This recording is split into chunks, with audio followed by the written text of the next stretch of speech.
একটা ভালো খবর দেব। সকালবেলা ভালো খবর দিয়ে শুরু করি। ভালো খবরটা হলো এবার দেশবাসী ঐক্যবদ্ধ হয়েছে আলহামদুলিল্লাহ। বাউফলে আরো ঐক্যবদ্ধ হয়েছে। আপনারা জানেন যে ইসলামপন্থীরা বাক্স এবার 4টে দেবে। ইসলামপন্থীরা বাক্স কয়টা দিবে এবার? ইসলামপন্থীদের বাউফলে বাক্স কয়টা? ইসলামপন্থী দেশপ্রেমিকদের বাক্স যদি একটা হয়, এক আল্লাহ ছাড়া এবার আমাদেরকে আর কেউ ঠেকাতে পারবে না। এখন আমাদেরকে বলে কয় ভাই ইসলাম রাজনীতিতে টাইনেন না, বলে না বলে বাউফলের বাইলে বলে, এখানে তো আর বলে না।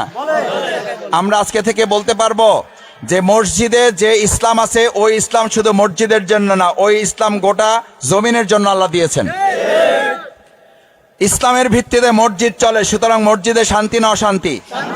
ওই ইসলামের ভিত্তিতে যদি আমাদের জমিনটা চলে, বাউফলটা চলে, ধুলিয়াটা চলে, তাহলে শান্তি না অশান্তি? আমরা শান্তি চাই না অশান্তি চাই?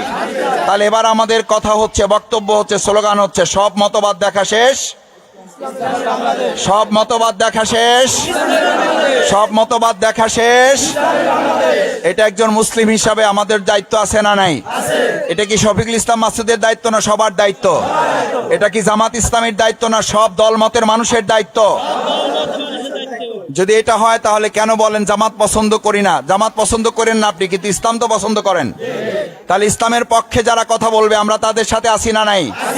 একজন মুসলিমের এই দায়িত্ব আছে না নাই? কেউ যদি এসে অন্য কোন দলের লোক এসে যদি ইসলামের কথা বলে আমরা তার সাথে থাকবো না? কিন্তু সেই দল যদি বলে আমরা বড় দল, আমরা ভালো দল, আমরা টিউবওয়েল দেবো, রাস্তা দেবো, ঘাট দেবো, সব দেবো, খালি শরিয়া আইন মানি না, আমরা তাদের সাথে আসি না নাই? থাকলে ইমান থাকবে না? এটা কি আমার মসলা না ইসলামের মশলা? এখানে আলেমগণ আছেন, মাদ্রাসার প্রিন্সিপাল আছেন, মাদ্রাসার শিক্ষক ওলামায়ে কেরাম আছেন। এইটার জন্য ওলামায়ে কেরাম হওয়ারও দরকার নাই। যারা আছেন সম্মানের সাথে বলছি, সাধারণ মুসলিম হিসাবে এইটা আমরা বুঝি না? এই যে আপনি মৃত্যুবরণ করবেন, মৃত্যুর পর আপনাকে কবরে রাখার সময় বলা হয় বিসমিল্লাহি ওয়া আলা মিল্লাতি রাসূলিল্লাহ। কার মিল্লাতের উপর রাখেন আপনি? নাকি বলেন যে অমুক নেতা অমুক প্রেসিডেন্টের মিল্লাতের উপর রেখে গেলাম, অমুক নেতার মিল্লাতের উপর রেখে গেলাম? সাহস করে এটা বলতে পারবেন কবরে কেউ?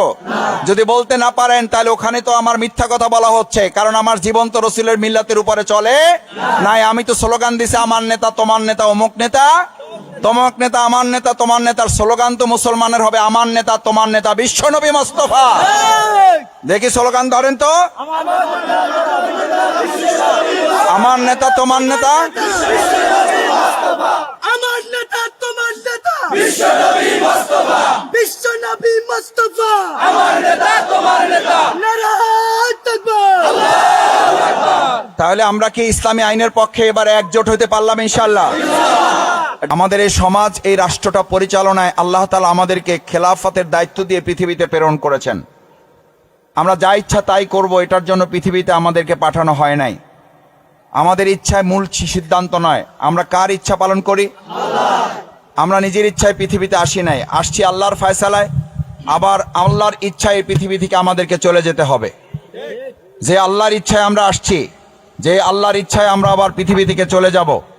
আমি আপনাদের কাছে জানতে চাই, সম্মানিত মুরব্বিয়ানে কেরাম, ভাই বন্ধুগণ, আমার বোনেরা মায়েরা, যে আল্লাহর ইচ্ছায় আমরা পৃথিবীতে এসেছি, যে আল্লাহর ইচ্ছা আমরা পৃথিবী থেকে চলে যাব, সেই আল্লাহর ইচ্ছা অনুযায়ী যদি দুনিয়ার এই মাঝখানে সময়টুকু আমরা পরিচালিত করি তাহলে শান্তি না অশান্তি? আপনাদের কাছে জানতে চাই, আমাদের এই মাঝখানে সময়টুকু কি আল্লাহর ইচ্ছায় চলে না এখন মানুষের ইচ্ছায় চলে? মানুষের ইচ্ছায় চলতেছে। আল্লাহর আইনে চলে না মানুষের আইনে চলে? আমাদের আদালত কি মানুষের আইনে না আল্লাহর আইনে চলে? আমাদের অর্থনীতি মানুষের আইনে না আল্লাহর আইনে? তাহলে আমরা আজকে মানুষের আইনে কি শান্তি পাচ্ছি না অশান্তিতে আছি? আমাদের কি শান্তি দরকার না অশান্তি দরকার? শান্তির জন্য কি ইসলাম দরকার না মানুষের আইন দরকার? ইসলাম পাইলে কি আমরা শান্তি পাবো না? ইসলাম দিয়ে রাসূল করিম সাল্লাল্লাহু আলাইহি সাল্লাম অন্ধকার মদিনাকে আলোকিত মদিনা করতে পারছিলেন না পারেন নাই? আমাদের বাউফলকে যদি আলোকিত বাউফল করতে চাই তাহলে মানুষের আইনে হবে না আল্লাহর আইনে হবে? সেই আল্লাহর আইন কি আল্লাহ ফেরেশতা দিয়ে বাস্তবায়ন করবে না মানুষের হাতে ক্ষমতা আছে? সেই ক্ষমতা প্রয়োগ করার সময় সামনে আসতেছে না? গণতান্ত্রিক প্রক্রিয়ায় আমাদের ব্যালটের মাধ্যমে আমরা যদি সিদ্ধান্ত দেই যে এইবার আমরা মানুষের আইন দিয়ে আমাদের দেশ চালাবো না, বাউফাল চালাবো না, পটুয়াখালী অর্থনীতি, রাজনীতি, সমাজনীতি কোনো কিছুই চলবে না মানুষের আইনে। চলবে কার আইনে?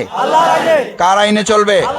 এই আল্লাহর আইনে চালাইতে হবে। এটা কি আমাদের শখের ব্যাপার না এটা আল্লাহর সিদ্ধান্ত? এটা কি আমাদের জন্য সুন্নাত, নফল না ফরজ? এটা কি নামাজের মতো ফরজ না তার চেয়ে কম ফরজ? এটা বরং নামাজের চেয়ে বড় ফরজ। কারণ প্রিয়নবী রাসূল করিম সাল্লাল্লাহু আলাইহি সাল্লাম 27টা যুদ্ধ করেছেন কেন? 27টা যুদ্ধ করেছেন কেন? শুধু কি নামাজের জন্য? শুধু কি রোজার জন্য? এটার জন্য যে অর্থনীতিও ইসলামের আলোকে চলবে, রাষ্ট্র ইসলামের আলোকে চলবে। সেই জন্য প্রিয়নবী রাসূল করিম সাল্লাল্লাহু আলাইহি ওয়াসাল্লাম পিছনে যে মসজিদ দেখতে পাচ্ছেন, আমাদের মসজিদ আছে, আছে। এই মসজিদের ইমাম আছে না নাই? এই মসজিদের ইমাম যিনি হবেন তিনি সমাজের ইমাম হবেন, আবার সমাজের ইমাম যিনি হবেন তিনি এই মসজিদের ইমাম হবেন। তখন আমাদের সমাজে কি আসবে? এরকম শান্তি মসজিদে নববীর মাধ্যমে মদিনায় আসছে না আসে নাই? মসজিদে নববীর ইমাম ছিলেন প্রিয়নবী মুহাম্মদুর রাসূলুল্লাহ সাল্লাল্লাহু আলাইহি সাল্লাম। আবার তিনি ওই মদিনা রাষ্ট্রের প্রেসিডেন্ট ছিলেন না ছিলেন না?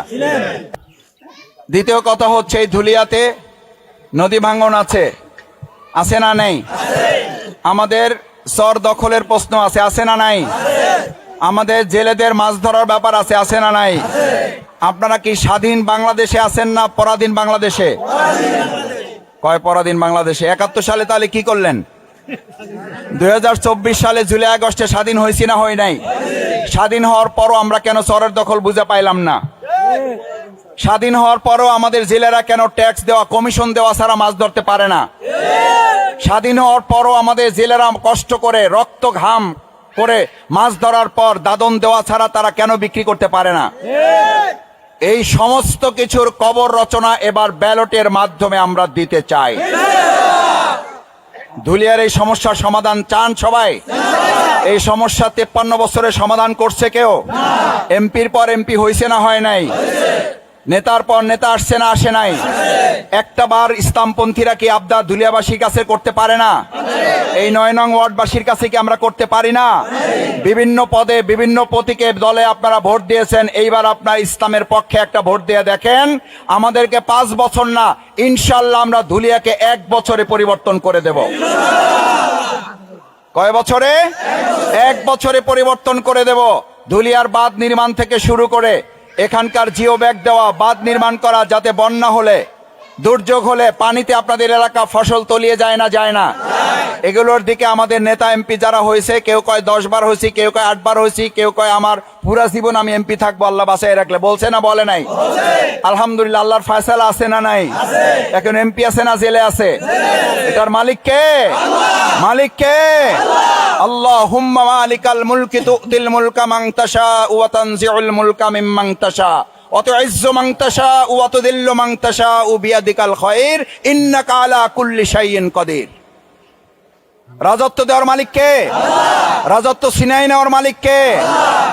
ইজ্জত দেওয়ার মালিক কে? লাঞ্ছিত করার মালিক কে? যদি সেই আল্লাহর প্রতি আমরা বিশ্বাস রাখি, ইনশাআল্লাহ এই ধুলিয়ায় আল্লাহ তাআলা আসমান এবং জমিনের বরকতের দরজা খুলে দেবেন। আলহামদুলিল্লাহ। শেষ কথা, এই ধুলিয়াতে বিভিন্ন সময় দুর্যোগ হয়েছে। আমরা আজকে শুধু কথা বলতেছি না, টুকটাক ইতিপূর্বে কিছু কাজও করছি। করছি না করি নাই? চান্দা নিছি আপনাদের কাছ থেকে? জামাত আপনাদেরকে জোর করে কিছু করছে? জামাত নেতারা কারো জমি দখল করছে? জামাতের কর্মীরা কারো দোকান ঘর দখল করছে? একটা প্রমাণ যদি কোথাও দিতে পারেন, আমি শফিকুল ইসলাম মাসুদ ধুলিয়াতে আর পা রাখবো না। একটা ভোটও এই ধুলিয়ায় দরকার নাই। কিন্তু ধুলিয়াতে আপনাদের কাছে যারা ভোট চাইতে আসবে তাদের কাছে জিজ্ঞেস করবেন আমাদের চাষিরা তাদের জমি বুঝে পাইল না কেন?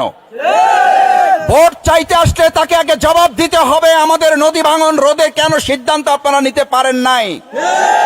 নদী ভাঙনের সিদ্ধান্তের পাশে আমাদের এই ভোট চাইতে আসে নেতাদের জিজ্ঞেস করবেন আপনাদের কর্মীরা আমাদের জমি দখল করা সহ আমাদের জেলেদের ইজ্জত নষ্ট, তাদের মাছ দখল করা, তাদের কাছ থেকে কমিশন নেওয়া এখনো বন্ধ করে নাই, বরং আগে 2 জন নিত, এখন 5 জন নেয়।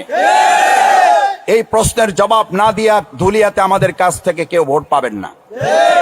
বলতে পারবেন এটা যে ভোট পাবেন, কিন্তু ভোটের আগে এই জবাব দিতে হবে। এই জবাব যদি দিতে পারেন তাহলে ভোট নিয়েন, কোনো অসুবিধা নাই। আমি ওনাদের 2-1 জন নেতার কথা শুনেছি, কয় মাসুদ ভাই আমি ভালো মানুষ, আমি এসবের